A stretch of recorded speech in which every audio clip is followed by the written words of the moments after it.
Well, ci sarà ora e equipo di 30 all'ora celebra den grande nel 10 anniversario con un evento spettacolare chiamandosi na bombinina mas production ng Kutana Caminda.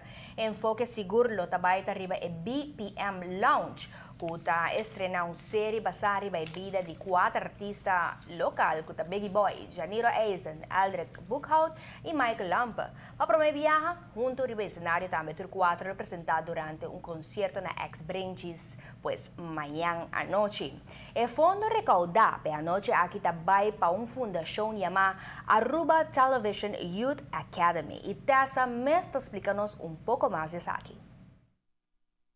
Salando uma fundação, nós estamos notaras recentemente, notaras sagrada recentemente para nós estabelecer tour e formalidade da fundação aqui. Esta é a Aruba Television Youth Academy Foundation.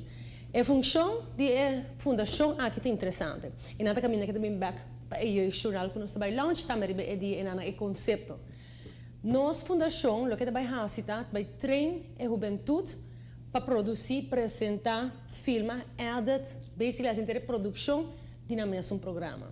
E o jornal também vai trabalhar para a juventude e apresentar para a juventude para uma audiência jovem, mas também maior. Nós sabemos que o conceito aqui é importante para muita gente em focus. Muita gente está interessada em mídia audiovisual e não tem nada mais leuk para poder dar oportunidade para ter uma produção no mês.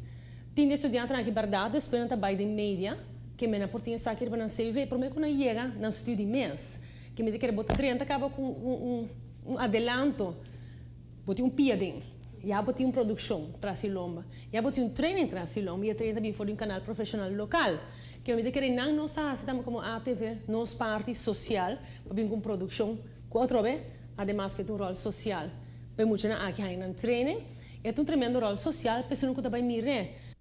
Intención de el jornal está para compartir base semanal e noticia más impactante de semana conjuntamente con reportaje na relatar con formación de un joven de diferentes aspectos.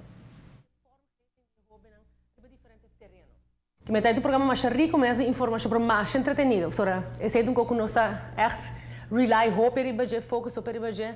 Com nossa produção não tem uma função de informação, uma função de também de promoção, mas sempre entretenimento é importante. Para nós, é viu mas tem gana de qualquer programa, semana tras semana, e nós vai criar um conceito que está funcionando com o Trend e nós adaptar nosso conceito, vindo que mesmo uma ideia inovador para apresentar outra produção que também vai ter um rol múltiplo, que está informar e educar, mas através de entretenimento. Interessante, no? Siguro que sim. Estão com nós a participa e BPM event. A noite ainda é equipo de treinador lotado em local store na Turbana de Caminda Kinang.